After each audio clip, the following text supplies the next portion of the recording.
Hello and welcome to Whoever You Thought You Were, You're a Jew, the TV show that teaches the ignored truths of history. We also teach this concept over here, and we try to get away from this one, the golden calf. Today's show is called Race, and I can't think of a subject where the expression the ignored truths of history is more apt than this one. When we talk about race, we're talking about that group of people that white people sometimes call niggers. I wonder how many of you actually know what that word means. You will by the end of this show. Now, if I were to tell you that blacks once had a great culture which exceeded the culture of whites, you'd probably find that pretty incredible. But we're talking about the ignored truths of history. Those of you who've been watching this show may perhaps recall that several weeks ago we talked about the fact that most of the Jews alive in the world today may actually be descendants of Russian converts. Now, Jews like to consider themselves to be descendants of Israel. So the facts that Russia was once a Jewish nation for 500 years, in fact, and that most Jews who are alive today may be more closely descended from Attila the Hun than from King Solomon, these are facts which are just glaring facts, and it's incredible that such things could be ignored. And the question of how such things could be ignored has an answer, and the answer is collusion. All the parties involved have silently agreed, even perhaps without ever talking to each other, they've silently agreed to just not discuss this subject. In the case of the Russian Khazar Jews, it's embarrassing and frightening to Jews to consider the possibility that they may actually be descendants of converts and may have very little Israeli blood in them. In the case of the Russians, it's a horrendous embarrassment to them to admit that for 500 years in the Middle Ages, Russia was a Jewish nation.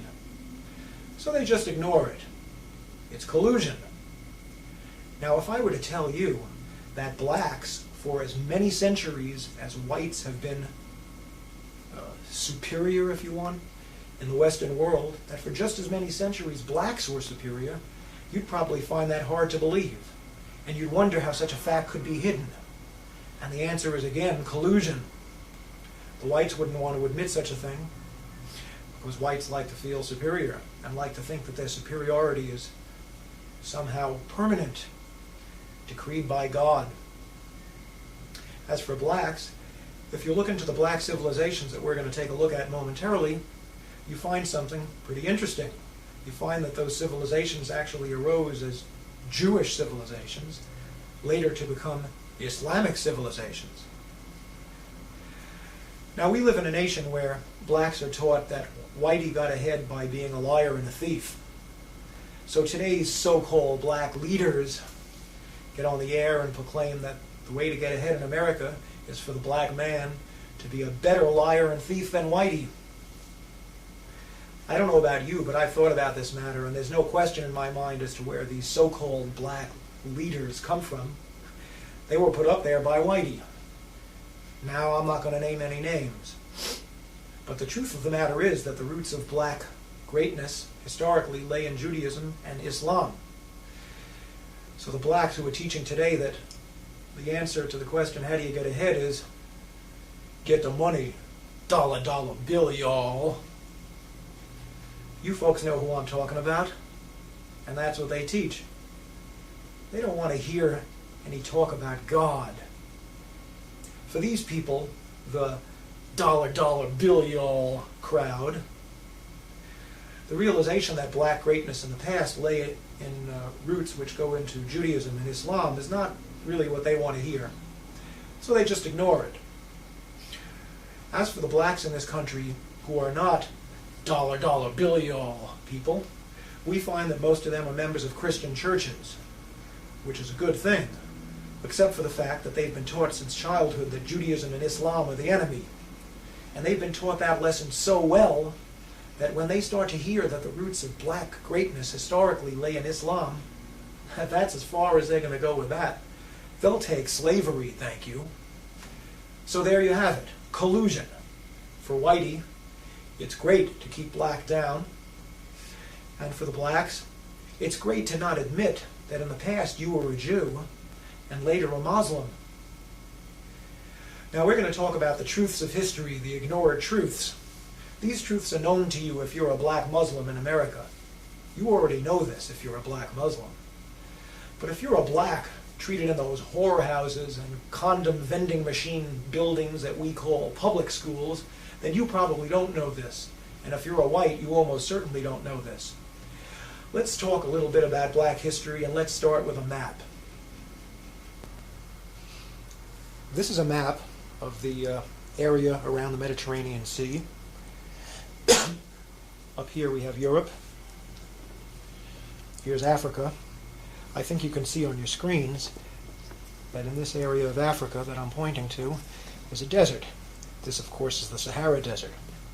The territory to the north is fertile, and the territory to the south is fertile. In fact, it's very fertile. Now let's talk about empires. The first great empire in Western civilization was probably Egypt, over here. Not much is known about the early Egyptian empire. There's lots of speculation. But in the process of time, the empire passed. Israel was great for a short time, but that didn't last either. Now, I don't have to tell you that a great empire arose in Greece. Most historians of intellectual Western history trace the history of Western intellectualism to Greece. Now, the Greek Empire didn't last too long, a number of centuries. One could reasonably ask why Greece became so great and why it was unable to hold on to its greatness. One could write whole books on that subject, and I'm sure that lots of such books have been written. But the fact of the matter is that for whatever reason, the Greek Empire rose, the Greek Empire fell. Subsequently, Western civilization moved over here to Italy. That's, of course, what we now call the Roman Empire. The Roman Empire at its peak stretched from Spain all the way around the Mediterranean, encompassing Arabia and parts of northern Africa. The Roman Empire lasted longer than just about any other, better part of 1,000 years, but in the process of time, Rome passed as well. There was a Persian Empire, which had its roots over here in Persia, actually over here, Iran. The Persian Empire at its peak stretched from Egypt, encompassing most of the Middle East, just about up to Greece. And the Persian Empire passed as well. The end of the Persian Empire came, I guess around the year 640 or so, when the armies of Muhammad began to conquer the Middle East, a process which was completed with lightning rapidity. So the next great empire was the Empire of Islam, an empire which, in many respects, has not ended to this day. It arose in Saudi Arabia, immediately conquered the entire Middle East, conquered Persia. The Persian Empire was Zoroastrian in religion. They got rid of that, replaced it with Islam. They tried desperately to get into Europe at this end and failed, but what they did do was they came across North Africa, and North Africa fell to the Muslims. It fell quickly, so that by the year 710, they were over here at the Straits of Gibraltar.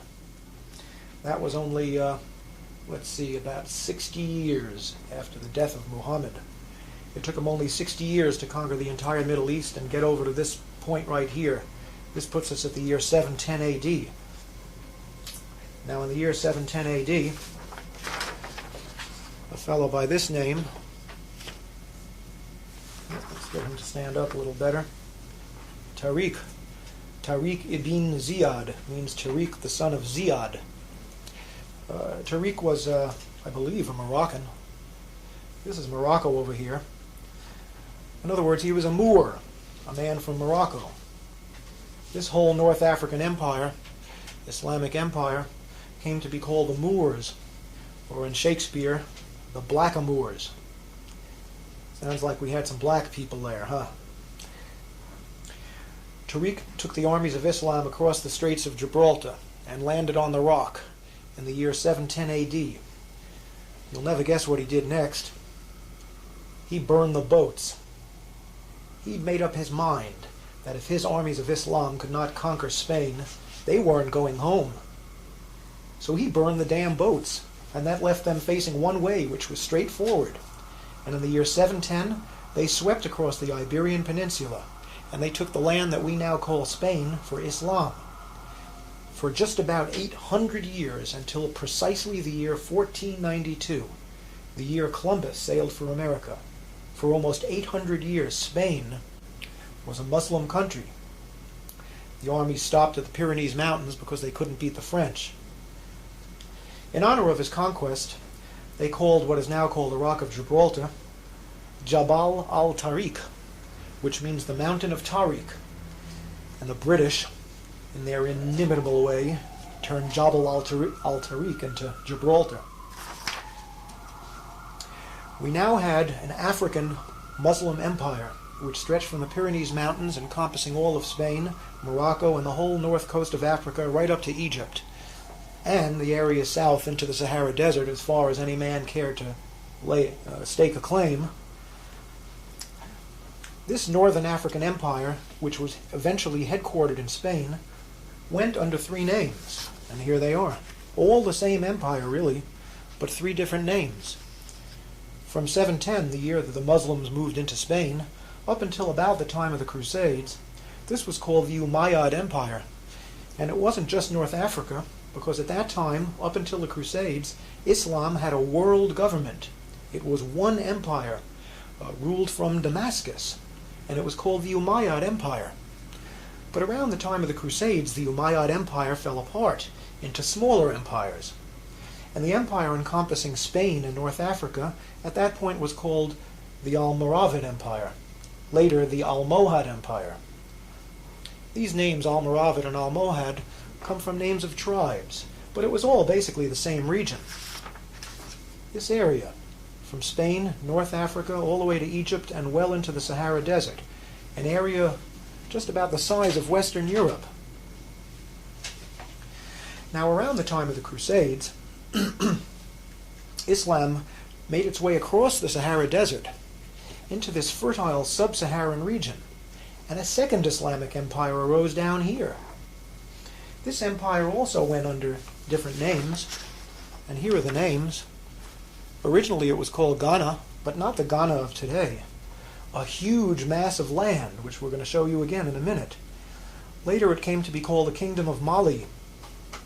And finally, at around the time of Columbus, it was called the Kingdom of Songhai, Songhai being the name of an African tribe which conquered the territory. Three different names, but all really the same kingdom. A kingdom comprising the area from Senegal over here, all the way across the fertile sub-Saharan region to Chad, and well into the Sahara Desert. Again, an area almost the size of Western Europe. Now, I don't know if you can see it on your screen, but I'm pointing now to a river. This river flows from the mountains coming originally from Senegal, first east and then south. It's called the Niger River. And along the shores of the Niger River arose a civilization which eventually became the center of civilization in the Western world. Its headquarters was here. This is a city called Timbuktu. To those of you who are not familiar with this history, it might sound a little like a joke. Timbuktu. Timbuktu, at the time that Columbus sailed for America, was the center of Western civilization. Right here in the heart of Africa, on the shores of the Niger River. In other words, this was a city of niggers, some people would like to call them. But they outdid Whitey. Europe at this time was a mess. There was no real civilization to speak of. The Renaissance was just starting at the time that Timbuktu, down in the heart of so-called darkest Africa, was the center of world civilization. Sounds impossible, doesn't it? Not only is it possible, it was true. And if you don't believe it, look it up in any encyclopedia. Historians straight enough get away with this. Is cult facts of history. Involves would just as soon not think about it. Now, before proceeding, I want to show you a few books. This book is called From Babylon to Timbuktu, written by Rudolph Windsor. I've spoken to Rudolph Windsor a few times. He's a great writer, and he takes the history of the sub-Saharan black empires as well as the northern Saharan black empires and makes them very readable. All the information in this book can be verified in any encyclopedia, but it's more interesting to read it here. Because Mr. Windsor is a sponsor of this show, we're going to be giving the address of his publishing company at the end.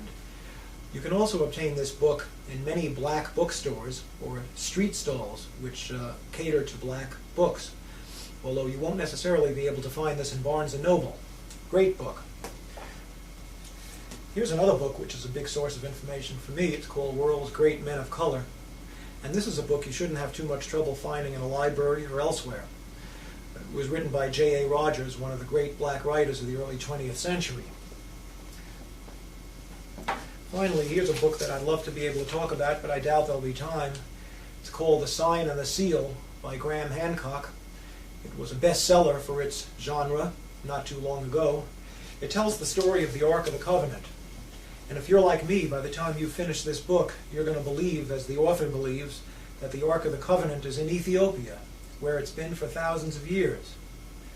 That is, God, if Mr. Hancock is correct, gave the Ark of the Covenant to niggers. Think about that. Of course, a lot of people don't believe that. I'm not 100% sure it's true myself, but I'm about 90% convinced. In any event, I don't think we're going to have time to talk about the Ark today. Let's talk about Spain during the Middle Ages. I want to read something to you. I want to read you a little passage about Moorish Spain as Europe's cultural center. Although the white Christians of Spain deeply desired, during this entire period, to expel the blackamoors from their country, it is nevertheless an undisputed historical fact that medieval Spain was the cultural, educational, and scientific center of Europe. The Moorish kings lived in castles of highly polished marble, with elaborately carved walls and beautiful mosaic floors, while European kings lived in cold, damp castles of unfinished stone, crude by comparison. The streets of Spain's capital city, Córdoba, were well paved and completely illuminated by public lights, at a time when the streets of London were dark and covered with mud. The Moors possessed all the knowledge of ancient Greece, which was lost to Europe until the Renaissance. They made important contributions to philosophy, medicine, mathematics, chemistry, astronomy, and botany. Doesn't sound like such a dark age after all, does it? There were academies for the rich, free schools for the poor, and libraries containing books from all over the world. The Jews of medieval Spain got along famously with the Muslims, and for them the sojourn in that nation is remembered as being the second most glorious period in their history, exceeded only by the glory of the reigns of David and Solomon in ancient Israel. Medieval Spain was the time and place of Maimonides and many of the other great Old Testament scholars whose works constitute the foundations of modern Jewish thought. Throughout the Middle Ages, the white Christians of Spain endeavored to thrust out the Moors. It took them until 1492 to do that. When Isabella and Ferdinand finally defeated the last Moorish king in Granada, in the same year that they financed Columbus's trip to America, they immediately expelled all Jews who refused to accept Christianity. This is not at all surprising. Since the Jews had actively supported the Moorish conquests, the Christians were not about to take any chances on losing what had taken them 800 years to regain. The day the last Moors and Jews were expelled from Spain was counted as a great day in Spanish history. But was it? It's true that Spain, largely through the strength of its navy, had achieved the status of a world power. But in less than a century, the Spanish Armada was defeated by England, and the nation went into a great decline. Now we're going to ask a very important question. During the Middle Ages, were Spain's Muslim rulers really black? It's almost inevitable that white people who have never been taught black history will ask this question. Were they really black? After all, Moors are kind of Arabic. They're not really Negro, are they? And the answer to the question is that there was more than one race involved. Again, as I told you before, in the beginning there was the Umayyad dynasty, and they were mainly Arabic, although there were some blacks there. But by about the time of the Crusades, the Umayyad dynasty became soft and complacent, and the forces of Christianity were rising up in Spain and threatening to overthrow Islam. A second dynasty of kings arose called the Almoravids. They came out of Senegal, which is right in the middle of Africa. That's about as black as you can get. They conquered Spain, and they were the rulers from then until the end. Centuries. There's no question that Spain was ruled by blacks, at least during the latter part of the Middle Ages. The third dynasty, the Almohads, was also a mixed dynasty. The greatest of the Almohad kings was a fellow who they called Al-Mansur, which means the Invincible. His actual name was Yaqub ibn Yusuf, which means Jacob, son of Joseph, almost like a Jewish name. Al-Mansur arose at a time when the Christian forces were really rearing up and threatening to expel Islam. The Christians put together a huge army of 300,000 men at a place called Alarcos. Al-Mansur called together all the forces of Islam from all across North Africa, all the way to Egypt, and put together an army which beat the Christians at Al-Alarcos in one of the greatest battles in history. Now, Al-Mansur was the son of a man who was described as being of mixed race, but his mother was a full-blooded Negro slave from Senegal or Timbuktu. That makes Al-Mansur at least 75% Negro. And that's about as colored as any black man walking the streets of America today. So the answer to the question is yes, Spain was ruled by blacks during the period when it was indisputably the cultural, scientific, and educational center of Europe, believe it or not. Now the slightly out of focus map on the left-hand side of your screen shows the approximate boundaries of the medieval Great Black Sub-Saharan Kingdom, known variously as Ghana, and then Mali, and later Songhai, all the same kingdom, a rather large kingdom.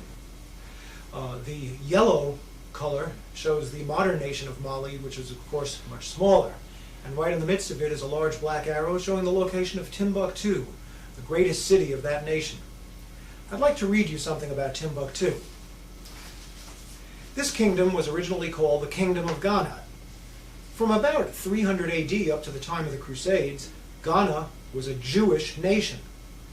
This has been documented by the writings of one Eldad the Danite, whose works constitute the main historical source of information for this time or place. So this was a Jewish kingdom. Did you know that there were Jewish kingdoms in Africa? After North Africa was converted to Islam, an immensely lucrative trade developed between Ghana and the Islamic states to the north. In other words, the empire that was centered in Spain, which we talked about. At first the Ghanans traded gold, then iron, which was used to make weapons. Eventually they traded grain, which proved to be the most lucrative of all. Shortly after the year 1000 AD, the kings of Ghana converted to Islam. Subsequently, the city of Timbuktu became the center of trade for the entire world, not just Africa. At that time in history, movement of goods across Europe from land was out of the question, because Europe was a collection of warring barbarian states. So all goods from the east, and that means all goods period, because there weren't nothing being made in the west at that time, all goods from the east were brought to Egypt, where they were loaded onto caravans.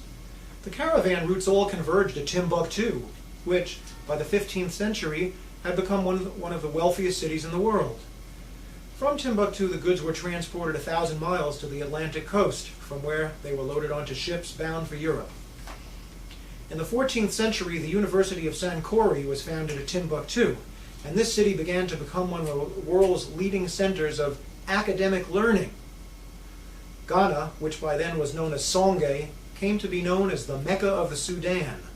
By the year 1500, this empire in the heart of so-called darkest Africa had become the center of the Islamic world, at a time when the Renaissance in Europe had barely begun. The students of Timbuktu were sent out to the great Muslim universities of Spain, North Africa, and Asia, and the learned men of all races and nationalities were paid handsomely to come into Timbuktu to teach. The commodity which came to be the most profitable object of trade in Timbuktu was not gold or silver or grain, but books. It has been written that there were more books in the library of the University of Sankore than in all the libraries of Europe combined. It is also said that the entire body of male free citizens was literate. Leadership and authority were in hands of the learned scholars of the city. There was a legendary 14th century Muslim traveler named Ibn Battuta. He's kind of like the Marco Polo of the Arab world. And this is what Ibn Battuta had to say about Timbuktu, and I quote, "The inhabitants had a greater abhorrence of injustice than any other people. Neither the man who travels nor he who stays at home has anything to fear from robbers or men of violence." The driving force behind these developments was God and nothing else. Timbuktu arose as a Jewish empire and blossomed under the banners of Islam. There's no question about what the source of greatness was, not black skin color, but God. So maybe you're starting to understand what I mean when I say, whoever you thought you were, you're a Jew. We're out of time now. Please tune in next week when we're going to talk about the relationship between God and enlightenment. Are there two different ultimate realities, or are these two the same? Or maybe they're both wrong. If you want to know the answer to the question, tune in next week and find out. Thank you, and goodbye.